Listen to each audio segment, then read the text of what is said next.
So Megan, thank you so much for joining me. Hello. Thank you so much for having me. I'm very excited. I mean, we already started chatting with an intro and already I'm like, oh, we're going to have trouble keeping this in time. It's not only that. I mean, I think for the most part, listeners, anyone who's stayed with this podcast and has listened to more than one episode is along for the ride because we go all over the place. There is nothing linear about this podcast. So I think for the most part, the audience is okay with that. I mean, it's a podcast about ADHD. So right, like, you kind of have to know what you're getting into, right? But I do like to start out asking kind of when you were diagnosed with ADHD and what was happening in your life at that moment that kind of led you to start looking into it and thinking connecting the dots, so to speak. Yeah, I was officially diagnosed only this year in 2022. It was in January.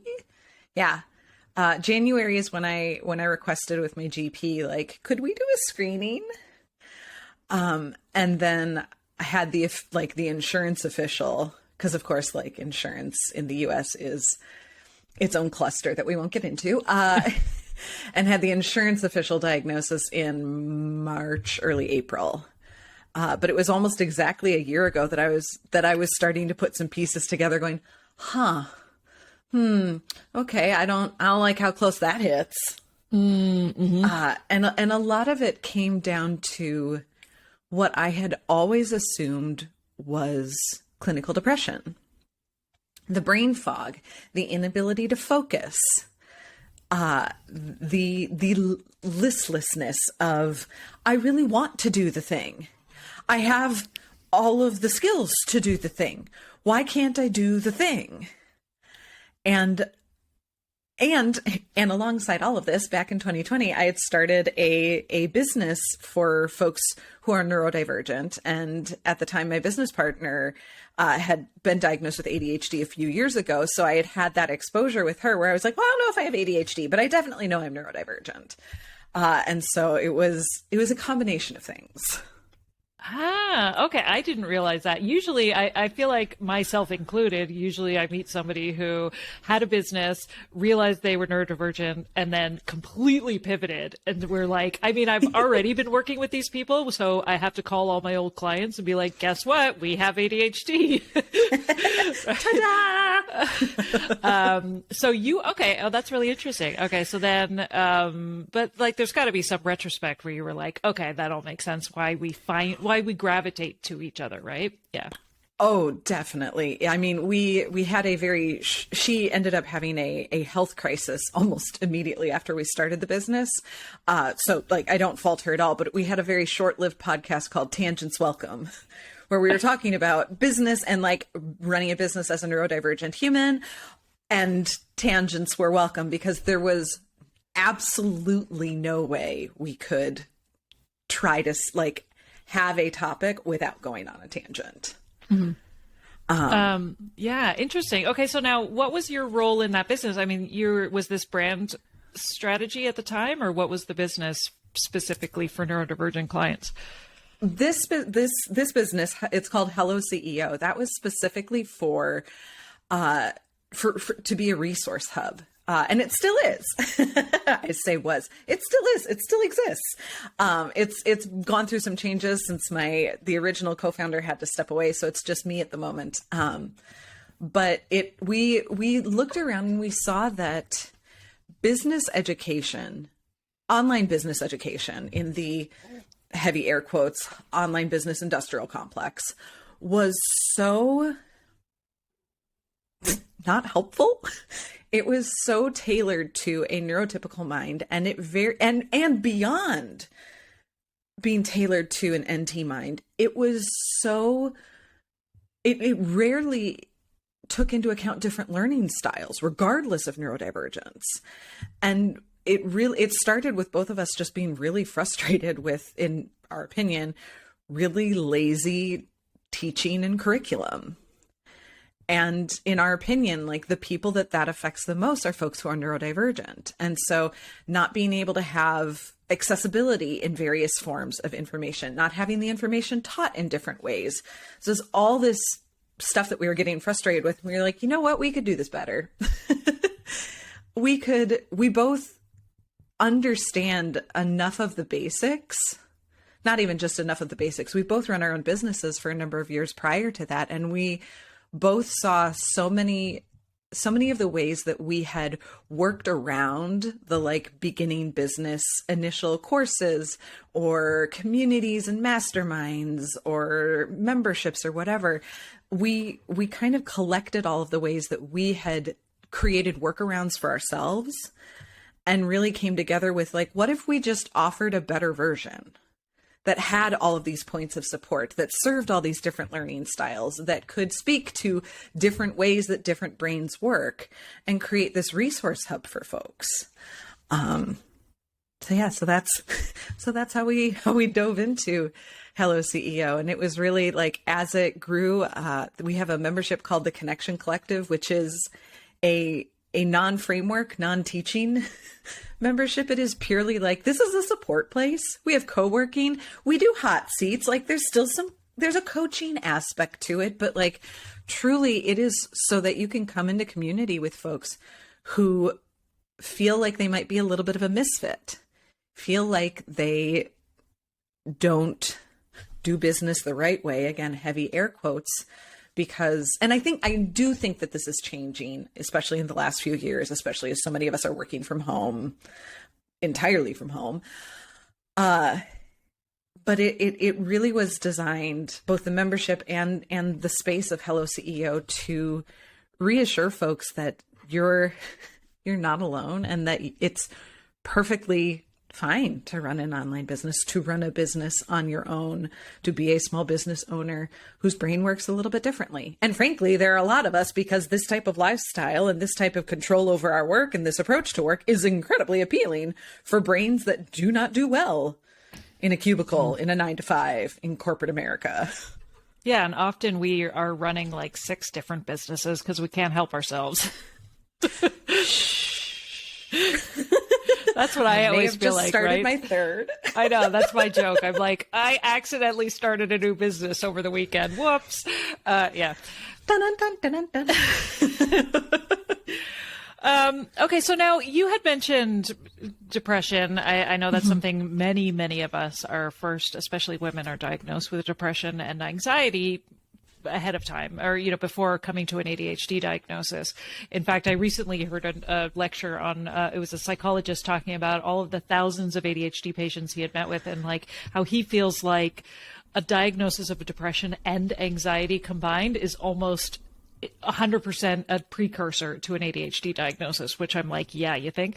But it was interesting to hear that is almost like guaranteed in his, in terms of his experience with his clients, that it's almost the diagnosis in itself. But true, so, right? But looking back, often when you're diagnosed with ADHD, as we are, like we look back over the course of our whole life through this new lens, and think, wow, the signs really were there all along. Nobody knew what to look for. What would you're already like, oh yeah. What are some things that you look back on in your life and you were like, oh yeah, it was ADHD all along. Surprise. Hey, guess what? The most obvious one that came to mind, the first time I was like, do I have ADHD? This was the first thing that came to mind. When I was in high school, had a lot of arguments with my folks about playing music while you were doing homework. Like that means that you're not focusing. So you can't stop listening. You cannot have music. Watching TV wasn't even an option. You cannot have other things going on. That means that you're not focusing. You're not trying hard enough.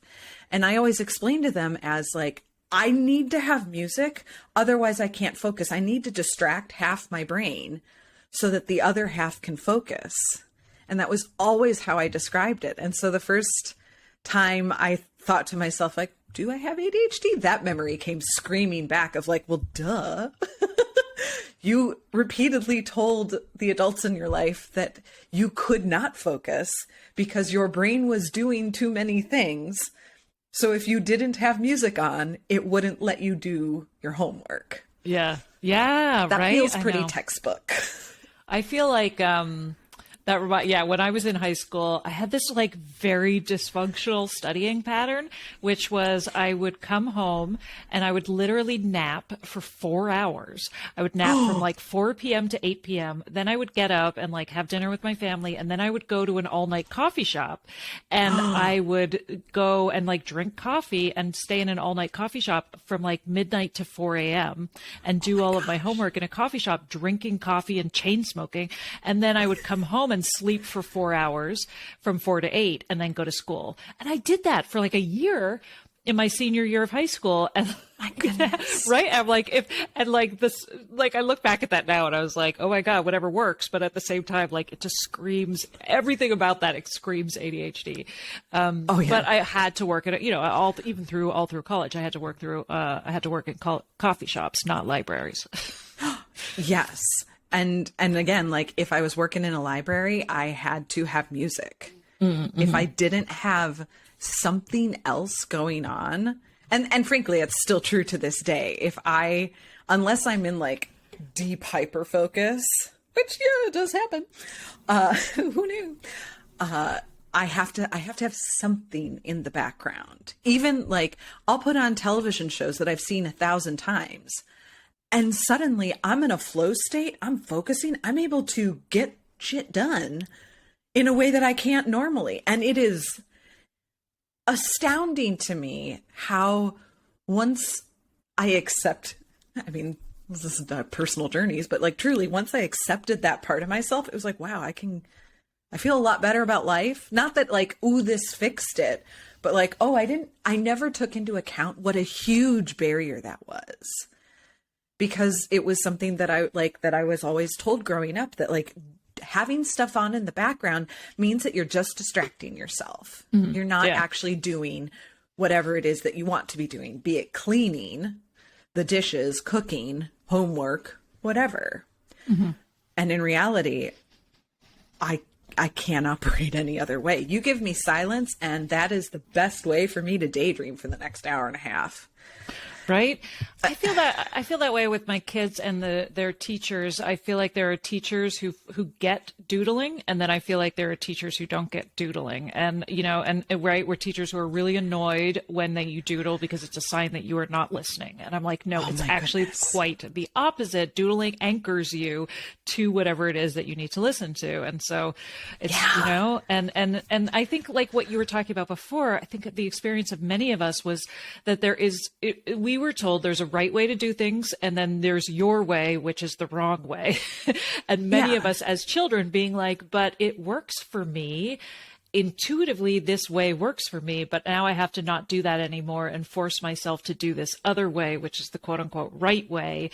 And then I'm like, well, now I wonder why we're all adults and we have all these trust issues and like we don't know, we have no sense of intuition anymore because we stopped listening to our intuition so long ago. True. Well, and we were told that our intuition was wrong, that our intuition was broken. So like probably not the podcast for it, but wow, that'll do a number on your sense of self. Yeah. Oh, this is exactly the podcast. That's all we talk about. Then we'll go in like, wow, that does a number on your sense of self, your self-esteem, because you've been told so many times that the way you do things is broken. The way that you do things, like it's not wrong, but it's not right. Mm-hmm. I'm a child of the 90s, which is the very classic, like a lot of encouragement. And there was a lot of encouragement toward a specific end. Yeah. There was no spectrum that like, oh, well, like there are lots of ways to do it. No, there's one way to do it, but you can do it. I know you can. You're so gifted. Oh God, the gifted. You have so much potential. That's the one I heard all the time. Yeah. So much potential. If you just worked harder, you could do this.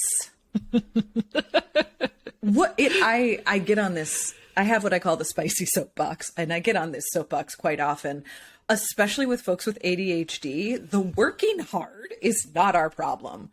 We want to work hard. There's no part of us that's like, nah. Well, and I think that's the other thing too, which is like, there's never a lack of trying with somebody with ADHD, Yes. right? And I think that that's another message that becomes really really screws with our sense of self, is the fact that we are viewed as being lazy and not trying and having this character flaw of not caring, when the actual like exact opposite is true. We care so much, we try so hard, and we're just like not getting the bullseye ever. And so, you know, again, we start to give, like, I felt like I just sort of gave up on myself, especially as a young kid with school. Like, I just felt like I really was like, I don't know what I'm doing wrong. Everybody says I have potential. I don't know what this potential is. But everybody seems to be disappointed in me. And so I'm just going to give up. Truly, my high school was extremely academically rigorous. They pride themselves on being in like the top 100 high schools in the U.S. News and World Weekly Report or whatever it is. We had 4 valedictorians because like they all had a 4.0. They all hit all of like there was no way to separate them. Also worth noting that I sat down at my high school graduation. I had, I think, 600 some people in my graduating class. And I sat down and I was like, who the fuck are you? I don't think I've ever seen you before. All of which to say, I really internalized this sense of like, I am not competent. I am not as smart as these other people. Which was really a weird thing to hold when we did. It was, I mean, obviously it was encouraged that like everyone does all the AP classes you possibly can because that reflects on the school's academic rigor and blah, blah, blah, blah, blah. And I got all 5s on all of my tests, and not all of those valedictorians got 5s on all of their AP tests, which isn't to say that I was like, oh, I guess I'm so smart, but like I truly could, it really threw me for a loop that like, what am I? Huh? What is I don't get it, because I thought I was working as hard as them in class, but I'm not, apparently. But I can do well on this test, which leads me to where, talk about tangents, which leads me to where I'm going. I just passed my coaching certification, which I'm ecstatic about, and I had spent the last month since I submitted my materials in knots that I was going to have to resubmit because I, quote, didn't work hard enough. And I was chatting with a friend on Monday when I found out, and she was like, of course you passed. I read your stuff. Like, were you really, like, truly not joking, were you really that worried? And I had to take a moment, and I was like, I really have no concept of my own competency. Mm-hmm. Right. And I feel like I totally understand that, because I think it comes back to this idea of trying, and like there are things that are very, very easy for somebody with ADHD that are very difficult for the other people. And then there are things that are very easy for other people, neurotypicals, that are really, really difficult for neurodivergents, like boring domestic chores, or something like that. Like I think about the amount of work that you put in is never necessarily going to dictate the outcome when you have ADHD. Yes. And so that's really inconsistent. And so like there are tests that I didn't study for and I aced because I don't know, I just did. And then there's tests that I would have studied an immense amount of, usually things that involve memorization, that I would have tanked and failed because I just couldn't like hold on to the information. And so it never felt like my effort matched the outcome. And I think that seems to be like, if you think about that and you kind of extrapolate that idea to a lot of areas in our life, like relationships or work, there is this constant sense of just like, again, that lack of trust in who we are. Well, and like, again, to take it back to childhood, like that's what you're taught in elementary school, that like, if you work this hard, this is what happens. And so trying to recalibrate for the like, well, this was really freaking easy. I didn't put much work in, but I did it. Yeah. And then I worked my ass off, but I'm nowhere near. I don't know how to hold these. I mean, as a kid, especially, like, I don't know how to hold these two things. And even as an adult, like, huh? Right. It's mind boggling. Yeah, and I feel like that's another thing I've kind of contemplated a lot through these conversations on the podcast, which is like for many of us who were diagnosed with depression, and I fully believe depression is a comorbidity with ADHD. I think ADHD tends to facilitate depression, or at least undiagnosed ADHD. So I don't necessarily think they just are coexisting, but like, I also think that many of us were diagnosed with ADHD because of the fact that we felt broken. We felt like we weren't living, there was something wrong with us, and that therefore we were disappointing to people in our lives or disappointing to ourselves because we weren't living up to our potential. And so therefore we felt sad and depressed, right? But it wasn't like, it wasn't a depression the way that I feel like those questionnaires that I was always given by the doctor, the DSM questionnaires about like despondency. I never related to those because I was like, no, I have an overwhelming excitement about things all the time.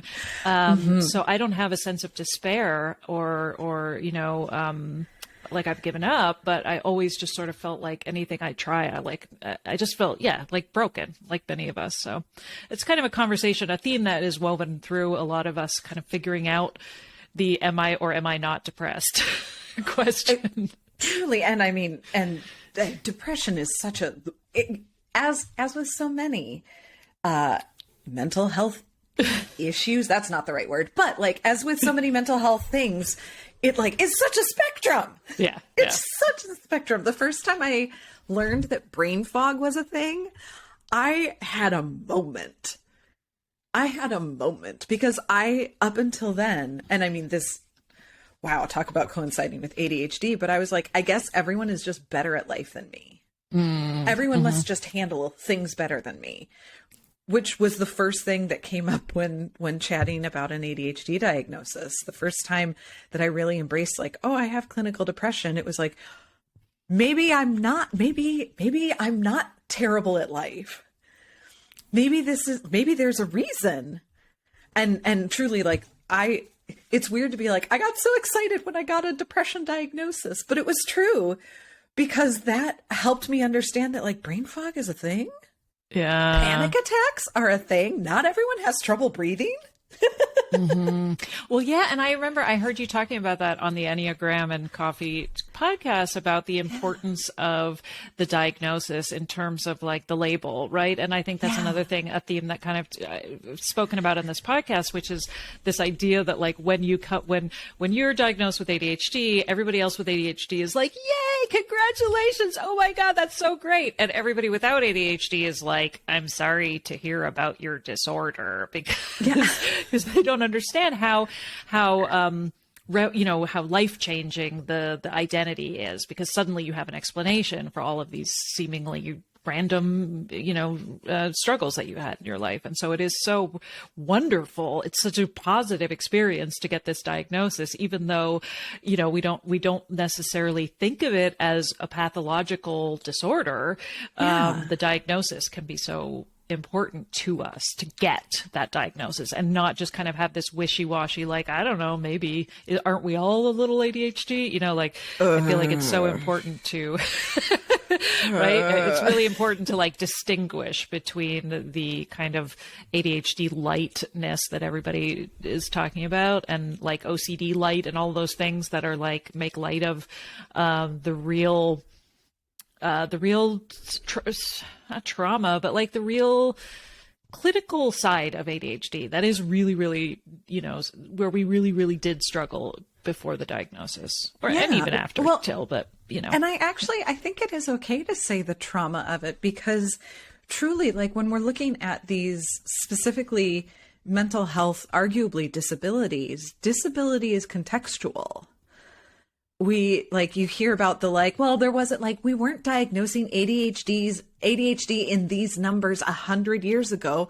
Yeah, because the expectation wasn't that you were working 10 to 14 hours a day, commuting for an hour or two, trying to figure out how you're going to pay for rent, dinner, utilities, et cetera, et cetera, et cetera. Like, of course. Yeah. Were there brains that were structured this way? 100%. No question. Mm-hmm. But it's contextual. We can't understand disability. And now this is but we can't understand disability without context. Yeah. And so truly like having a diagnosis, for me at least, helped me embrace my context, helped me with the like, oh, I'm not broken. I'm not the only one. And it was so freeing with like, I already was at a point where I was like, I'm kind of sick of trying to make myself function the way I'm supposed to. And having the diagnosis was like, fuck, I'm done. Peace out. Peace out, assholes. I'm not doing this anymore. It was this marvelous moment of like, I am capable. I can do things in my own way. Obviously, as evidenced by the coaching certification story, I'm still working on it. I'm still no, but I really it. I really rail against the like, let's fix your ADHD narrative. Oh, and Lordy. I see, and that's one of the things that really bothers me when coaches kind of use that framework of like, let's hack it, let's beat it, let's fix it. And I'm like, no, there's nothing to fix, right? Like, this is about ride in the wave. Let's surf your ADHD. Oh, 100% part of why I was like, I can't wait to be on this podcast. Katie and I are going to have such a good chat, because it's not about the hack. Like, I love how upfront you are about that. Like, this isn't about the hacks. We're not fixing it. We're not doing something about it or working around it.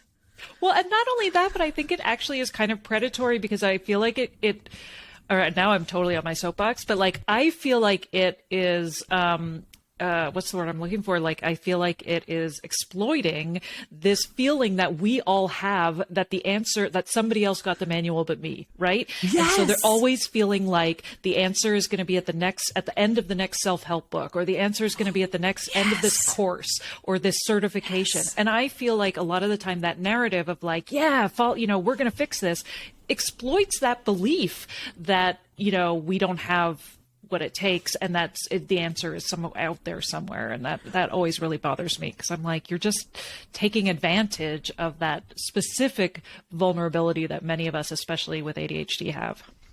Oh, and combine that with the trend in right now, at least in the online business industrial complex, of ethical marketing and trauma-informed business.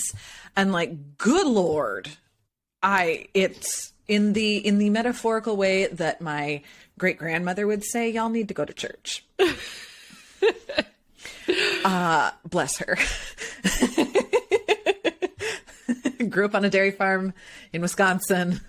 Oh, she was a tough old bird. But truly, like, are any of you putting the pieces together? Is anyone actually evaluating what this rhetoric is? Like, right, yeah. I think that's what's so like insipid about capitalism too, is how easily good intentions can be twisted into profiteering. Good intentions are perpetually weaponized. I mean, we especially since the summer of 2020 and like the revitalization of the Black Lives Matter movement and all of the various uprisings, strikes, et cetera, that have happened since then. Like, we've seen a lot of that corporate good intentions weaponized for profits, doublespeak. And it's... Oh, please, sorry. Yes. I'm just laughing because I always joke about how, like, you can always tell who the people with ADHD are at parties, because they're the ones in the back of the room, like, talking about the time-space continuum and everything. And I'm like, this conversation is reminding me of that right now. I'm just like, hi, I just met you. Oh, my God, let's talk about capitalism and the industrial complex. You know what? That's also one of the key things that I realized about myself. And I was like, oh, you have ADHD. I cannot suffer small talk. Immediately am like, tell me about your trauma. Tell me about the things that make you the happiest in the world. Have you ever seen this TV show? Let's talk about the mechanics of the right. I know, right? I get it. I love it. So anyway, I'm sorry. I didn't mean to disrupt the flow, please. But it was making me laugh. One thing I do want to talk a lot about is the Enneagram, because I know a lot of listeners are obsessed with it. I am not obsessed with the Enneagram, simply because I feel very like, boxed in by personality tests because Yeah. I often will be like, I don't know. Sometimes I answer it. Sometimes I fill it out and I'm a 7. Sometimes I fill it out and I'm a 4. I don't know who I'm going to be today. I feel very like multiple personality-ish when it comes to those tests. And so, but I also feel like, I feel like some people are really, really drawn by them in terms of like developing their values and make decision making and that kind of thing. So I'm curious, like, how did you get into the Enneagram? I, in general, love personality tests. I find them fascinating. And granted, this is a semi-personality test. Gretchen Rubin's 4 tendencies, the upholder, the obliger, the questioner, the rebel. I am a questioner. So it's no surprise that I'm an information hoarder. Whether or not I apply that personality test, I'm like, ooh, that's me. I just want to know. I want to know how all the people are typing things. I want to know like how they perceive the world and what are the archetypes they see through their lens. So that's partly how I got into the Enneagram, is like, it's another personality typing thing. So let's go. And it was, again, roughly a year ago. A lot of things converged about a year ago. About a year ago, a friend and I'd been trying to figure out my Enneagram for months, and like, just not like in a really concerted effort, but like, just like, I'm not like, nothing. Am I a 2? No, I'm definitely not a 2. I'm just socialized as a 2 because women are socialized to be helpers. Am I a 4? I mean, 4 isn't wrong, but it doesn't feel right. I feel like, yeah, sometimes, some days I'm a 4, but it certainly doesn't, not always. Yeah. So we were sitting around. A friend had come to visit from New York State. And I have a campfire in the backyard. So we built a fire. We were sitting around it. In Oregon, it is legal. So we had a little bit of weed. We were just like feeling good in that good space. And we were talking about her Enneagram, which she thought was a 3, and we were unpacking like, oh my God, I think you're a 4. So we started reading through some 4 stuff, and she was like, oh my God, no, switch it to you. I can't handle this. It's too uncomfortable. So we started chatting about me, and she was out of nowhere. She was like, have you ever looked at the 9? I was like, well, let's look at it. And then we looked at the 9, and I was like, sure, could be. And then we were looking at the subtypes, specifically the counter subtype, which is like the subtype that doesn't look like that number, but it really is, which is the social 9. And I read about the social 9 and their deep desire to belong, their feeling like they don't belong, their deep desire to facilitate the community. And it was this combination of like, oh my goodness, I'm seen. And oh no, somebody has seen me. I do not care for this shit at all. Shut it down. And so obviously then in my information hoarding ways, I was like, now I'm going to learn everything I can about the social 9. And of course, this was in combination with around the same time that I was exploring, like, am I ADHD? And it was like plink, all the things were just starting to drop into place. And for me, the Enneagram has been most useful in understanding, especially in conjunction with my ADHD diagnosis, is in understanding, why am I reacting this way? Or why did I do this thing in the past? It's making sense of all of the pieces. And truly, I think that that's true for any personality test. Like, it's only as useful as you find it useful. Anyone who's like, oh, Myers-Briggs is the only way, or oh, Enneagram is the only way. It's like, no, I don't really care. I disagree, but I'm not going to fight you on it. If it's useful for you, if it means that much to you, and you found such meaning, that's freaking fantastic for you. Yeah. And for me, the Enneagram was like, oh, all those pieces. Okay, there we go.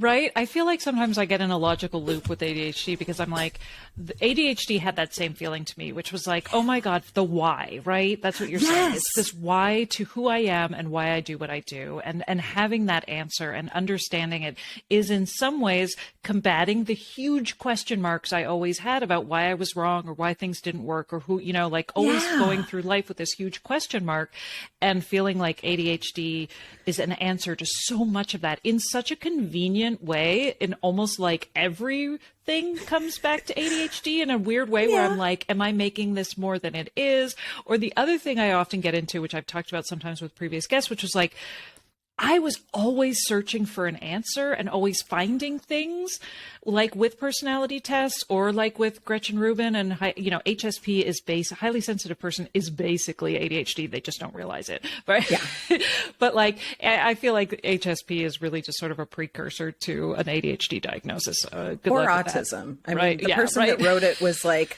I don't believe in autism, but there are highly sensitive people. And it's like, you want to rethink your bias there? I know, want to rethink some things? But still, it's just like what they have in common is the why. Yeah. And I almost used to, one of the reasons I always have a lot of self-doubt around the diagnosis itself. Am I actually ADHD? Or did I make this whole thing up? Did I fool my doctor? All of these things that I questioned. Tricked them. I'm not right? ADHD Did I trick them? enough. Am I right? Or am I making a big deal out of nothing? How much do I really struggle? All of those questions. And so I've often been like, is ADHD just one more convenient answer? Because I'm always looking for convenient answers.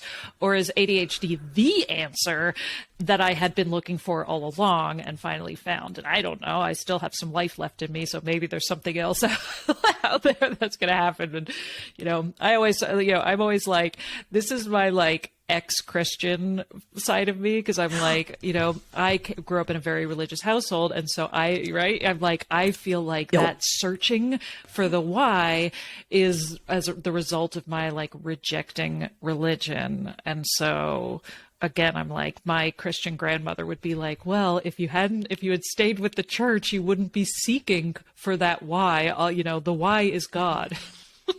Well, and that's so common with so many ex-evangelicals, that like you had an easy answer and you don't anymore. And it's really hard to just sit with that and be like, well, I am happier now. And also, look at this existential crisis I opened up for myself. I know. I always joke. I'm like, I'm an atheist who still believes she's going to hell. I feel that in my bones. Woo! That's exactly what it's like to be an ex-evangelical, is to be like, I still believe I'm going to hell. Yeah. It's just I've chosen it. But yeah. Anyway, that's a whole other podcast. I got to have you back for that one.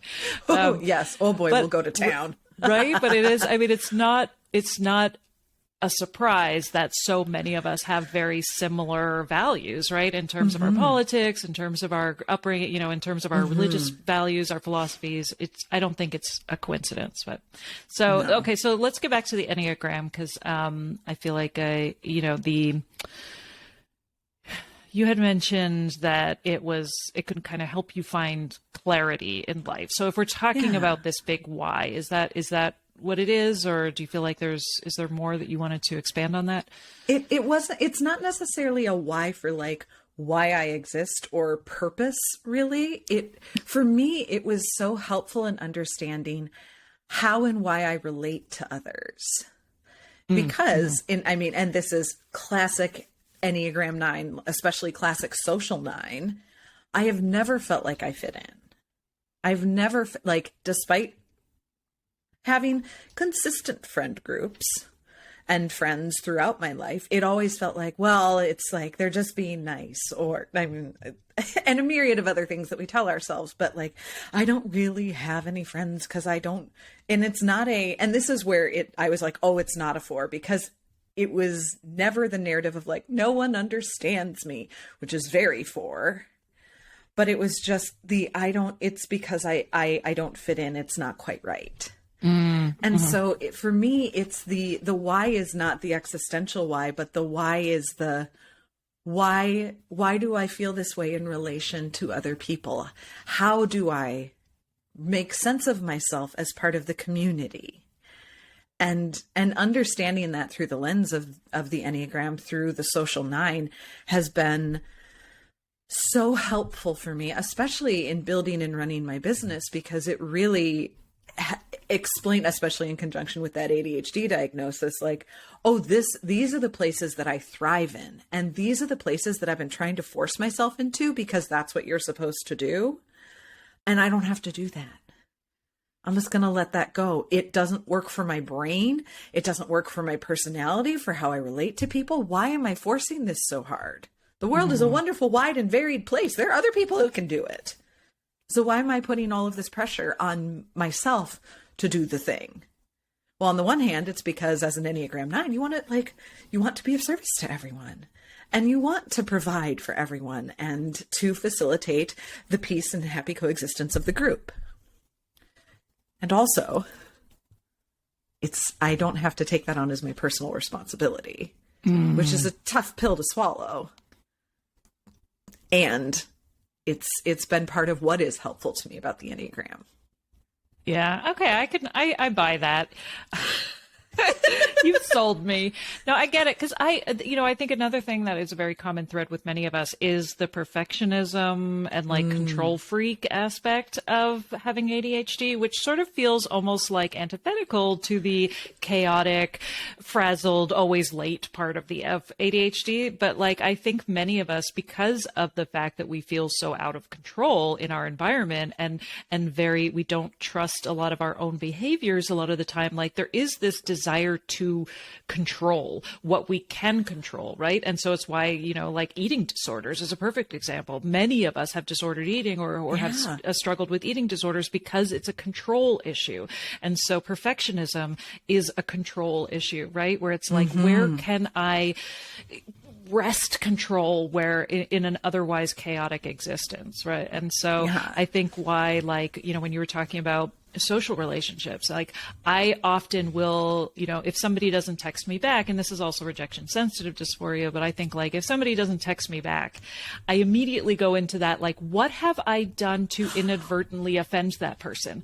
And it's the inadvertently, because I'm like, I don't remember doing anything, but clearly I have offended that person because I do things and I don't realize that I've offended people. I've done that many times where people have dumped me or have gotten angry with me or have done something where I was like, I genuinely don't know what I did. And I think that's also very common with ADHD, which is like we do things and they're construed differently than how we're meant. And so I feel like that's where something like CBT has really come in handy, where I'm like, what is true in this moment? Because I've decided that somebody hates me because it's not untrue. It has happened, but I think it can be really, a lot of the time I feel like, I don't know where I was going with this. I think it was just this idea of like feeling, very out of control around just social interactions and how we're perceived is another thing too, which is like, if I can mask and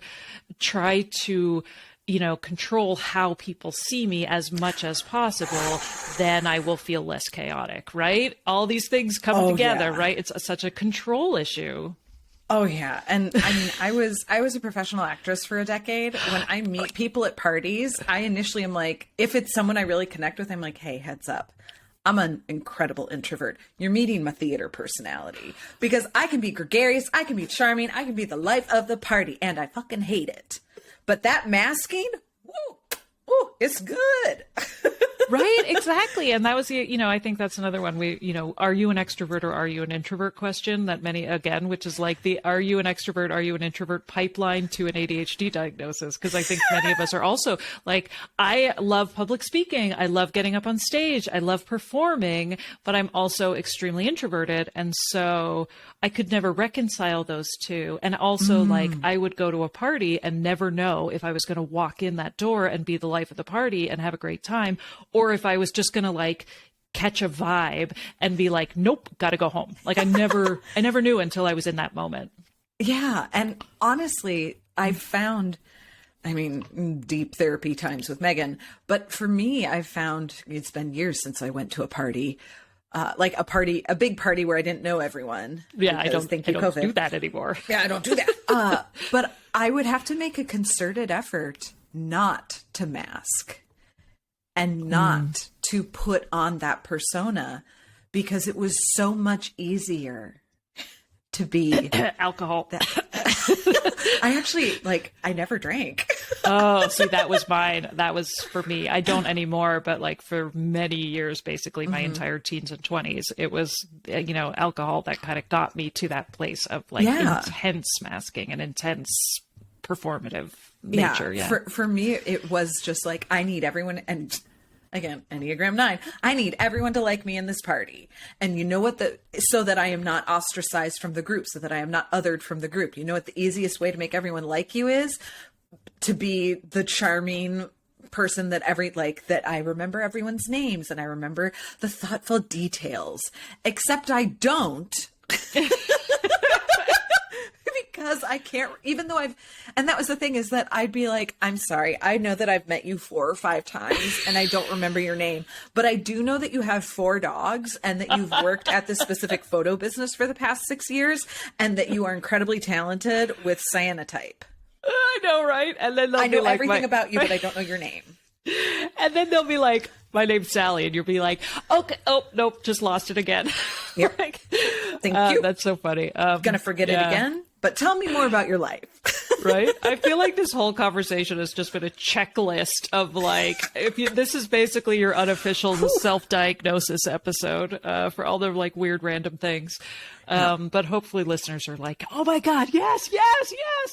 No, you're welcome. Here's the things that aren't asked in that DSM questionnaire, but are so very ADHD. I know, right? So what would you say you love about your specific ADHD? I love the way I connect things. It makes sense to me. It doesn't necessarily make sense to everyone. And I love it's part of what I love about in my business is listening to people. I truly encourage folks to word vomit. Like, talk to me longer than you think you should. Talk to me till you are bored of hearing your voice. Because I'm able to pull out, like, there's so much connective tissue. Like, it's the classic conspiracy board with all of, like, I can see all of that. Mm-hmm. And I really love being able to put that to use, whether that is when I'm watching a TV show with my husbandito and we're like, I mean, we're the really obnoxious people. But it's good that we found each other because we're constantly pausing it like, oh, do you think this is what's really going on? Do you think this is how this is going to happen because this is going in this direction? And I love that about myself. I love being able to see so many things that feel like they're so disparate and don't have anything to do with each other. And then you start pulling on that one thread and you start pulling on that other thread and suddenly you're unraveling the entire tapestry. I love it. Yeah. Okay. I want to ask you about your business too in a minute, but I also love to ask if you could rename ADHD to something that is less confounding or confusing. Do you have a name that you might give it?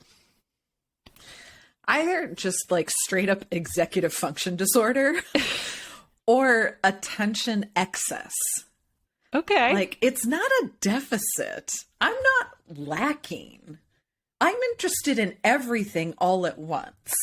I know, right? I'm a fire hydrant of attention often. Truly. Like, and if you get me going, I will fire hose you with information you did not want to know. But suddenly you know about a dude who invented his own radio station who convinced people that goat testicle transplants were a good idea. Thank you, John Brinkley. You're welcome. Now you're never going to forget that tidbit. I'm totally going to go down a rabbit hole as soon as we get off this call. Oh, he's fascinating. Oh, yeah? Awesome. Okay. Oh, what a weird dude. America's a weird place because if you can market it, people will do it. Yeah, that's true. Okay, yeah, no, I like that. I feel like that's something. The idea of attention deficit is really misleading for a lot of people. Yeah. Because I'd never related to that. And when it was suggested to me that I look into ADHD, I was like, there's nothing about that term that made me think I related to it. I've never thought of myself as hyperactive. I'd never thought I had attention deficit. It's such a weird diagnostic, whatever you call it, name. What's the word? Came back because I wanted to get a chance to just talk about your business really quickly and kind of who are your clients and how can people work with you and find you and get more of you? Yeah, well, if you are purely someone who's like, I just want to hang with the other ADHD and neurodivergent folks, check out Hello CEO. We have the membership called the Connection Collective. which again, it's not about you're going to learn a certain framework. It's just like, here are some other people. And we do things together, and we co-work, and we have happy hours, and we do coaching hot seats. But it's really just like, my brain works a little different, and I don't want to do business the way everyone's told me to do it. Come on in. Oh, that's we want awesome. to party with you. Okay. And for my own personal business, I refer to myself as a core messaging coach. And I am a messaging coach, a brand consultant, and a narrative strategist. I delineate those because I think that there are incredibly distinct differences between coaching, consulting, and strategy, and they tend to get all mushed together. So I do my best to make them very, very clear. And then certainly, like, we can work in a combo of all three, but it helps, for me especially, because I want to be generous and give everything away, it helps me stay within scope. And it clarifies expectations for folks so they know what's in scope. That's my little soapbox about why we need to clarify coaching, consulting, and strategy. I work with, generally, it's maybe not the most eloquent way to say it, but I tend to work with folks, industry creatives who are sick of their industry. They're really sick of the buzzwords, of this is how business is done in this industry. And they're like, I don't care. They tend to fall into the camp of like, I don't care how it's done, or I am actively sick of it and I'm done with this. Right. Which it goes back to that idea of just like how I intuitively work is exactly not how you're telling me to. Yeah. Yeah. And personally, I found with so many clients that I've worked with just in general coaching, that tends to come from a breakdown from the really a lack of internal language that they've crafted for themselves around what they do and how they use that language for themselves versus the external language, the content marketing, the messaging, the launch narrative, et cetera, et cetera. And so my work really revolves around working with folks to solidify that internal language, to find the words, find the values, find the descriptions, find the language that makes the most sense to you. It is internal. No one else is touching it. What resonates with you? And we can talk about the different connotations that these words have, or the way that they're perceived by society. That doesn't matter when you're crafting your internal language. I had one client a few years ago. We were going through the core values, and as we were chatting, I brought up like, I know that it's not on your list, but I think we got to talk about ambition, because it feels like it's screaming from every corner, but you're just dancing around it. And she was like, hey, fun fact, it actually was on my original list, but I crossed it out because I feel like that's the wrong thing to have as a value. Oh. And we ended up having this marvelous coaching session around why it felt like the wrong word, but why it actually is this deeply held value, and how she personally defines it. And I think that's the perfect example of like, language is so individual. Language is living. That's not to say that we don't take responsibility for how language harms others. We're all social creatures and we live within a larger community. We got to be good to each other.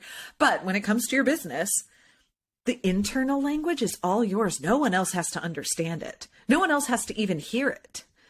And then once we've crafted that internal language, then let's massage your meaningful message. Let's massage your signature framework or your signature method. Let's craft all of the external language so that it is so specific and unique to that internal language, but it makes sense to people who are not inside your brain. Mm-hmm. Yeah. Yeah. I feel like, I notice that more and more because I'm Gen X. And so I not only do I work with millennials, but then I also now work with Gen Z, and like, there is a real language. It's like sometimes you need interpreters, not literally, but I feel like language evolves, and I think it is really important to be able to find like you said, find a language that you can speak in that is authentic to who you are and where you are in this world, but at the same time also using a language that's not inadvertently going to alienate other people or isolate you, or just, especially like generationally. I notice that more and more as I age, that I'm like, and then I also have a 15-year-old daughter who likes to tell me how stupid I am all the time about different things, right? But often it comes down to like, well, we're saying the same thing, we're just using a very different language from who we, when we were born. Yeah. And I love language. My background in theater was in classical theater, which is all about parsing language and how it feels in your mouth and how you're using certain words in certain context. And I really love bringing that into my business, into my work now, because language is not just how we communicate, it's how we experience. Mm-hmm. And I really relish helping folks clarify that experience for themselves with language so that they can then share that experience. Yeah. Oh, I want to have you come back and just talk about language for an hour, because it's such a juicy topic. And I think, it is something a lot of us experience, especially with our coming out stories, right? Or how do I articulate my experience as a neurodivergent to my family members or to my boss, or, in ways that can make sense and how can I, so many times after a diagnosis, people want to be like, how do I explain to my family what I'm going through? And I'm always sort of like, you don't. Well, you don't. You don't do it in one sitting. Right. But it's your journey, and that's what's most important. Well, and when you don't have a point of reference for what everyone else is feeling, because you've always felt different, how do you communicate that? Yeah, for sure. It's I mean, it's nigh impossible on your own. Which is why look, full circle, bring it back to my business. But why I tell folks, it's okay that you haven't figured out how to express your values yet. It's not because you don't have values. It's because you need someone outside yourself to point out to you the things that are just so inherently obvious. Because until we have a different point of reference, until you have someone with outside perspective, it's like, how am I... Back to my parents in high school with the music, how do I communicate to you that I literally cannot focus on anything because my brain is doing too much. But if I can distract half of it with music, I can do anything. Mm-hmm. Yeah. Oh, well, I thank you so much, Megan. This has been awesome. I really enjoyed talking to you. And this has been not like I'm surprised, but this has been a great conversation. I really learned a lot in this hour. So thank you so much. Thank you for having. Definitely. I'm glad that you're watching the clock because I was not. And I was like, oh, we've been talking for half an hour. Nope. Yeah, I know, right? And I have to be really mindful of it. Otherwise, because I'm I don't edit any of these podcasts. You just get them out. So I'm I have to be really careful because we could easily talk for 3 hours. Oh, yeah. But yeah. So I'll just have to be back. Thank you. I was going to say, I'll just have to have you come back and we'll continue. But thank you so much. It's been really lovely. And thank you so much. Yeah, I really enjoyed it. All right. I did too. Okay.